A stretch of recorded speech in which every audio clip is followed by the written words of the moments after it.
no livro do evangelista João, no capítulo 21, um texto bastante conhecido da igreja. Essa semana o Senhor impactou muito e ministrou meu coração com essa passagem que está em João, capítulo 21, que diz assim: depois disso, manifestou-se Jesus outra vez aos discípulos junto ao mar de Tiberíades e manifestou-se assim. Estavam juntos Simão Pedro e Tomé, chamado Dídimo, e Natanael, que era de Caná da Galileia, e os filhos de Zebedeus e outros 2 seus discípulos. Ou seja, 7 discípulos que queriam parar diante da luta, atônitos com os últimos acontecimentos. E no versículo 3 diz assim: disse-lhe Simão Pedro: vou pescar. Disseram-lhe eles: também nós vamos contigo. Foram e subiram logo para o barco, e naquela noite nada apanharam. E sendo já amanhã, Jesus se apresentou na praia. Que coisa linda! Mas os discípulos não conheceram que era Jesus. Disse-lhe, pois, Jesus: filho, tendes alguma coisa para comer? Respondeu-lhes: não. E ele lhe disse: lançai a rede à direita do barco e achareis. Lançaram-na, pois, e já não a podiam tirar pela multidão dos peixes. Então aquele discípulo a quem Jesus amava disse a Pedro: é o Senhor, Pedro. E então Simão Pedro ouviu que era o Senhor, cingiu-se com sua túnica, porque estava nu, e lançou-se ao mar. E os outros discípulos foram com o barco, porque já estavam distante da terra, senão quase 200 côvados, levando a rede cheia de peixes. Logo que saltaram em terra, viram ali um braseiro, uma fogueira e um peixe posto, e em cima e ao lado um pão. E disse-lhe Jesus: trazei dos peixes que agora apanhaste. Simão Pedro subiu e puxou a rede para a terra cheia de 153 grandes peixes. E sendo tantos, não se rompeu a rede. Disse-lhe Jesus: comei. E nenhum dos discípulos ousava perguntar-lhe: quem és tu? Porque sabiam que era o Senhor. Chegou, pois, Jesus e tomou o pão e deu-lhe semelhantemente o peixe. E já era a 3ª vez que Jesus manifestava aos seus discípulos, depois de ser ressuscitado dos mortos. Eu quero compartilhar com vocês um pouco do que o Senhor falou comigo sobre esta passagem.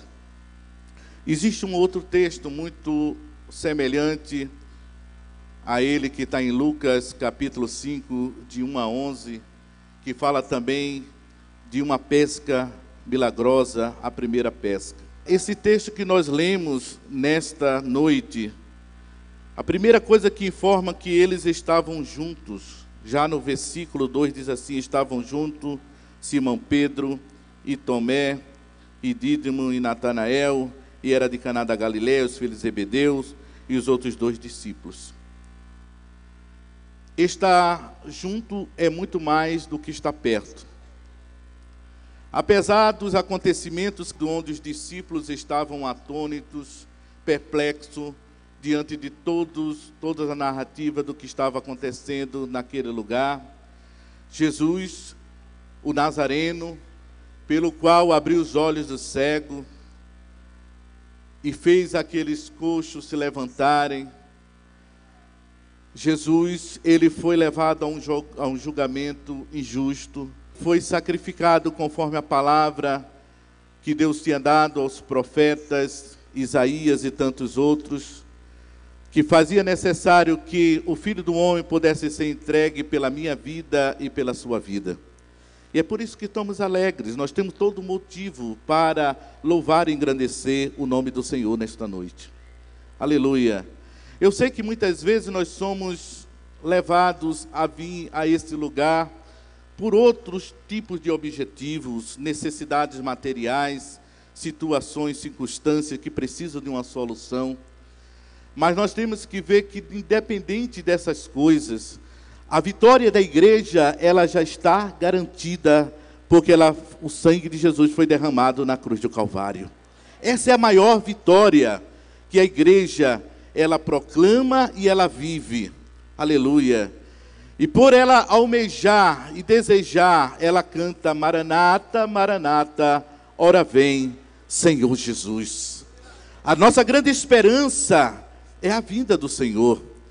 Enquanto estamos aqui, temos batalhas e guerras, mas vai chegar o dia em que o choro vai cessar.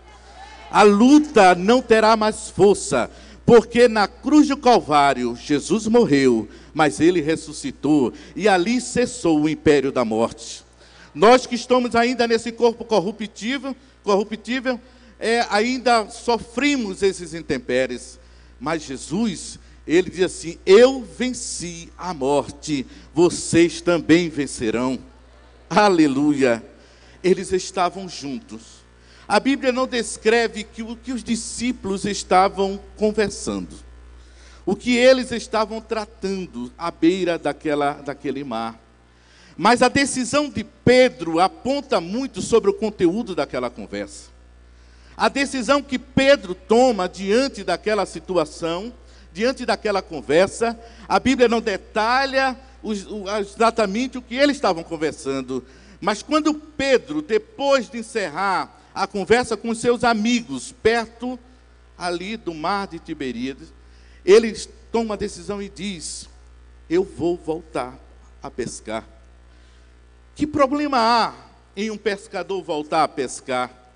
Eu julgo que nenhum.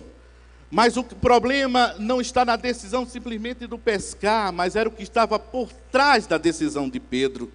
O que Pedro estava dizendo é: o meu Jesus morreu. E até dizem que ele ressuscitou. As mulheres o contemplou. Nós percebemos dentro daquela casa que estava fechada, quando estávamos atônitos, angustiados. Jesus adentrou aquele lugar onde as portas estavam cerradas. E ao entrar naquele lugar, a primeira coisa que ele nos disse foi: a paz esteja convosco. Aleluia! A primeira coisa que Jesus entrega é a sua paz. Aleluia aos discípulos que estão atônitos.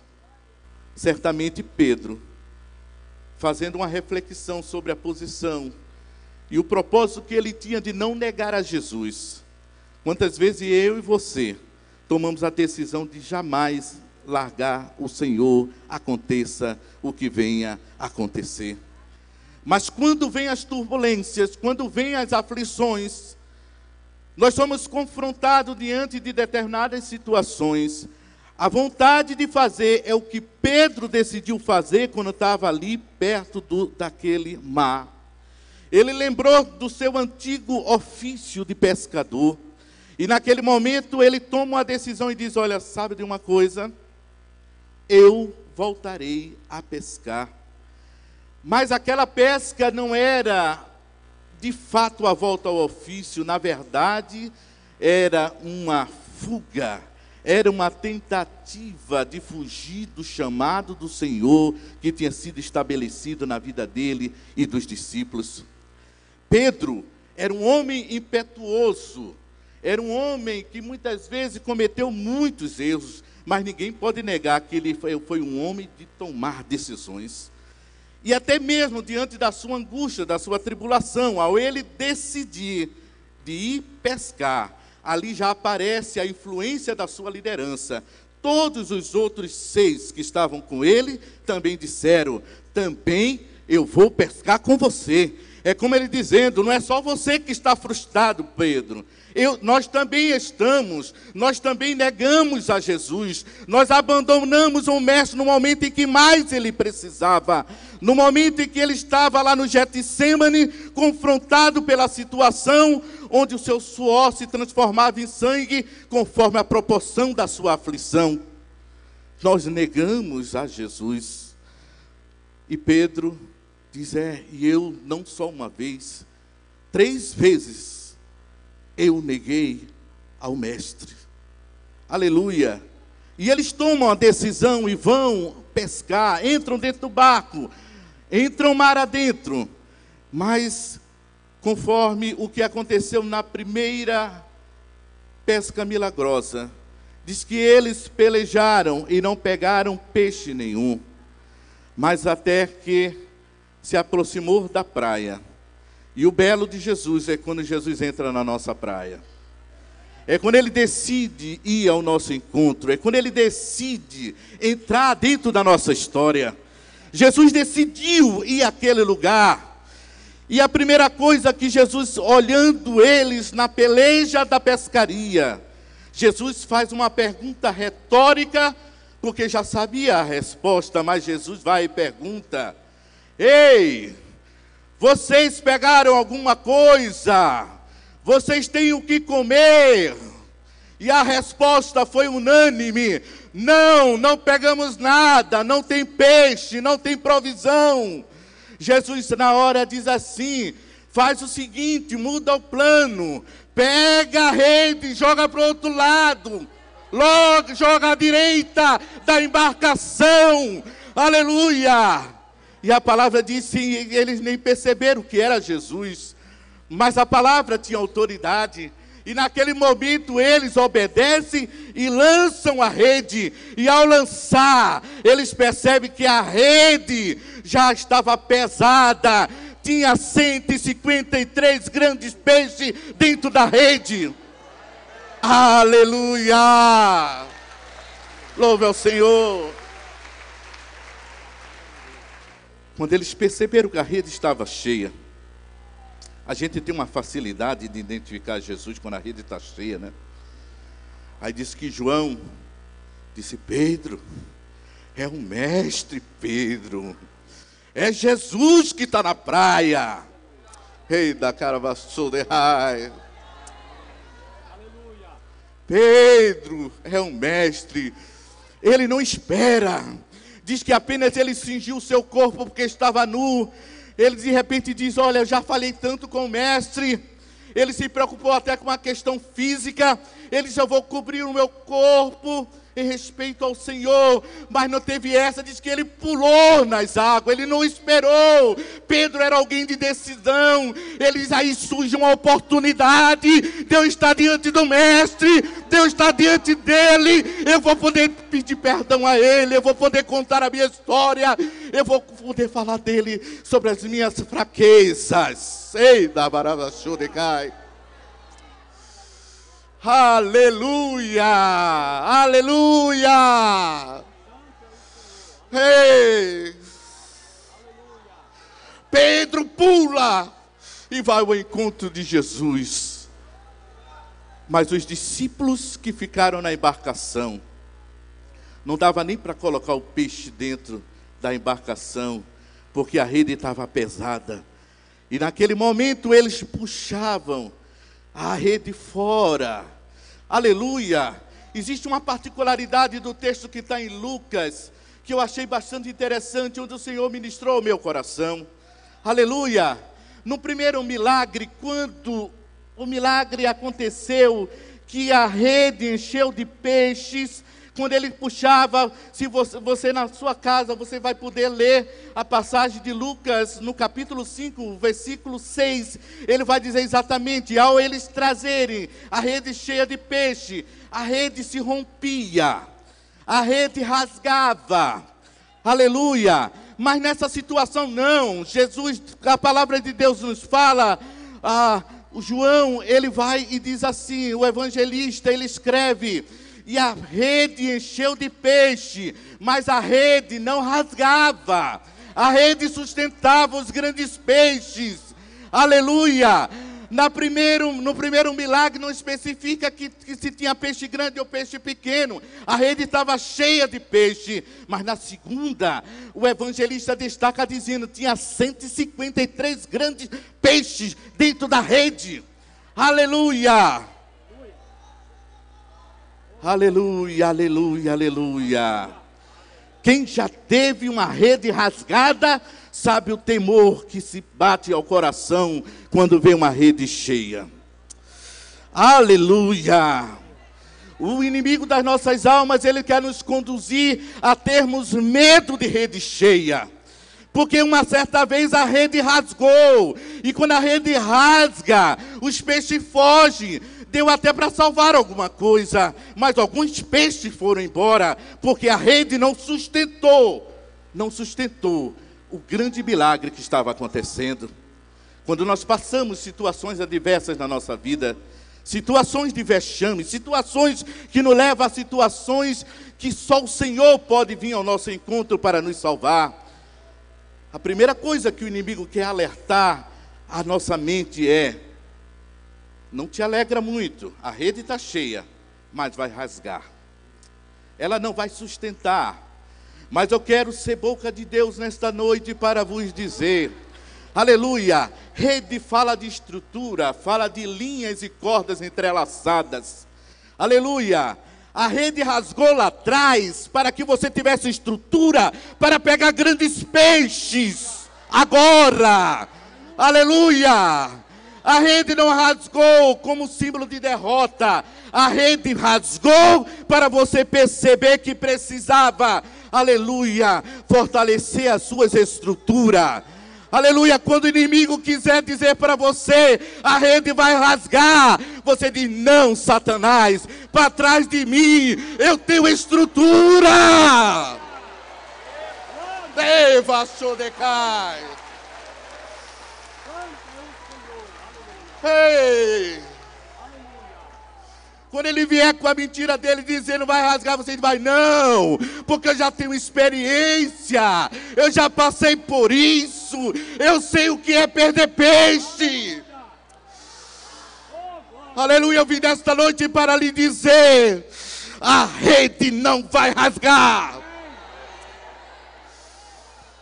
Aleluia. Eles eram habilidosos na pescaria, eles pescavam, eles tinham capacidade de pescar. Aleluia! Outra particularidade linda que eu percebi no primeiro milagre. Vamos ler lá no primeiro milagre, Lucas capítulo 5. E respondendo Simão, disse-lhe: mestre, havendo trabalhado toda a noite, nada apanhamos, mas porque mandas, lançarei a rede. E fazendo assim, colherão uma grande quantidade de peixes. Quando a gente lê isso aqui, a gente parece que tem uma contradição. Colher peixe. Quem já viu colher peixe? Peixe se pesca, peixe não se colhe. Sabe o que é que o evangelista Lucas queria destacar? Que apesar da habilidade dos pescadores, aquela rede estava cheia de peixe, não por causa da habilidade dos pescadores, mas foi a ordem de Jesus que disse: peixe, vai para a rede dos discípulos. Aleluia! Sabe de uma coisa? Nós não podemos ficar parados, nós temos que estudar, nós temos que trabalhar, temos que fazer o que é possível para fazer uma grande pescaria, mas saiba, quem traz os cardumes é o Senhor. Aleluia! Tem situações que nós vamos ter resultado por causa de um resultado de um grande trabalho, mas eu quero lhe dizer uma coisa: Jesus é tão bom, que vai chegar tempo que vai dizer: peixe, lança-te a rede do Eliabe, lança-te a rede da tenda da família. Eles precisam construir, eles precisam fazer proeza nesse tempo. Aleluia! Que os peixes recebam ordem para a minha e para a tua rede. E vos digo nesta noite: a rede não vai romper. Aleluia!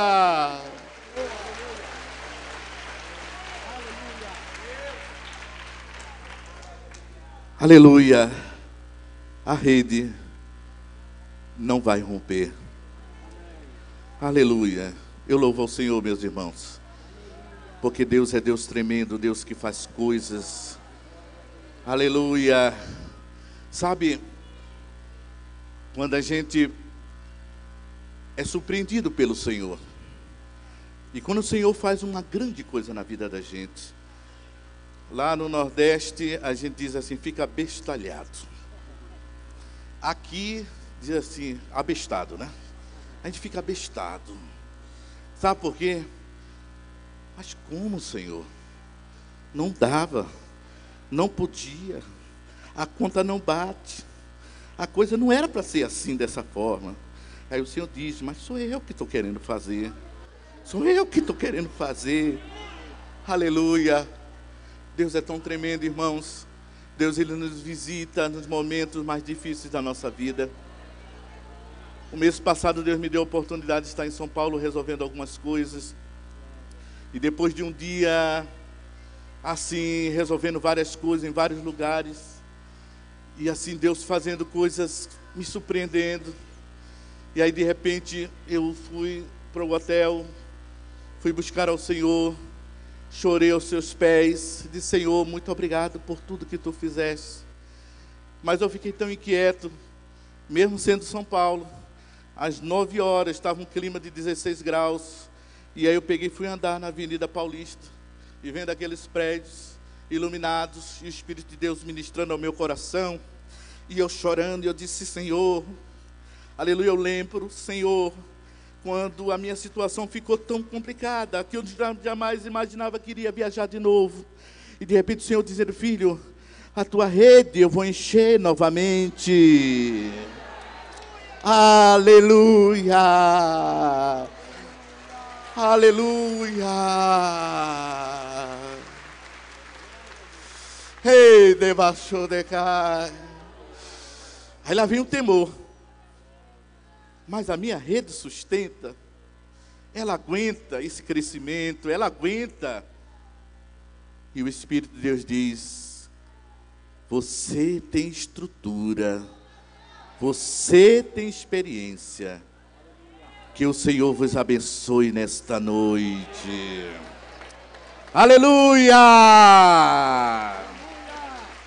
Aleluia! Para uma reunião de 7 discípulos frustrados, a ordem do Senhor é, a rede não vai rasgar. Aleluia! Se você crê, aplauda ao Senhor em nome de Jesus. Aleluia! Aleluia! Aleluia! Quantos entenderam a palavra revelada de Deus para o nosso coração? Diga amém. A sua rede não rasgará. Eu estava ali, Deus falando ao meu coração. E é tremendo, irmãos, como Deus fala. Quantos creem num Deus que ainda fala? Glorifique o nome dele. E permita-me lhe dizer algo hoje em nome de Jesus. Você entrou hoje aqui e a principal mensagem de Deus para a sua vida é que Ele tem um plano para você. Para você o plano pode estar desconexo e você está dizendo, a minha rede vai rasgar. E Deus diz, não, meu filho, eu tenho um plano para a tua vida. Deus te ama. E Deus te ama tanto, que Jesus veio ao mundo, morreu na cruz do Calvário, como prova desse amor, para salvar a tua vida, a fim de que você possa viver esse plano que Deus tem para você. Olha aqui para mim, por favor. Eu quero saber quem hoje aqui fez essa oração pela primeira vez. E você disse, Senhor Jesus, eu quero hoje entregar a Ti a minha vida. Erga a sua mão, eu quero conhecer você. Temos ali uma mão levantada, mais uma mão, 2, 3, 4. Quem mais? Só levante a sua mão, eu quero conhecer você. Quem mais? Você diz, pastor, eu estava distante de Deus, mas hoje eu fiz essa oração e eu quero retomar a minha vida com Deus. Levante sua mão, eu quero conhecer você. Tem mais? Só levante a sua mão. Olha só. Temos mais uma moça ali atrás, mais uma mão ali estendida. Eu quero convidar você que levantou a sua mão a vir aqui à frente. Eu quero orar por você. Saia do seu lugar, você que está próximo, ajude essa pessoa. Venha, venha. Existe um Deus que conhece a tua estrutura. Existe um Deus que te ama, um Deus que te quer bem. Um Deus que conhece a tua história, a tua vida. Um Deus que tem um plano para você, um plano de paz, um plano de bênção. Saia do seu lugar, venha, venha, em nome de Jesus. Venha, eu quero orar por você. Você não está tomando nenhuma decisão religiosa hoje. Você não está tomando nenhuma decisão no sentido de mudar de religião, não. Você só está confessando com a sua boca que você crê em Jesus Cristo. Somente isso. Você só está confessando com a sua boca que você acredita em Jesus. Mas entenda, é uma decisão tão importante que pode mudar a tua vida. Tem mais alguém? Saia do seu lugar. Talvez você estava distante do Senhor, mas hoje você tem a oportunidade de se reaproximar de Deus. Há mais alguém? Há mais alguém? Temos aqui 1, 2, 3, 4, 5 pessoas. Quantos se alegram? Diga aleluia. Nós queremos orar por eles. Erga suas mãos. Pai, em nome de Jesus, aqui estão, meu Deus, essas pessoas, homens e mulheres, que hoje decidiram crer com o coração e confessar com a sua boca que Tu és Deus. Senhor, nós cremos que Tu tens um plano para a vida de cada um deles. Nós cremos que Tu os ama, Pai. E por isso a nossa oração hoje é para que Tu aplique o Teu sangue, Jesus, no coração, na vida de cada um deles. O sangue que perdoa pecados e que hoje Tu inicia uma grande obra. Escreve seus nomes no livro da vida, ó Pai. E que hoje, com essa decisão que tomam, não apenas as suas vidas sejam alcançadas por Ti, mas também a família, os familiares. Meu Deus, em nome de Jesus, a Tua palavra diz que se alguém está em Cristo é nova criatura. Por isso, Espírito Santo, toma conta de cada um desses que agora são Teus filhos, em o nome de Jesus. Amém, amém e amém. Fiquem de pé.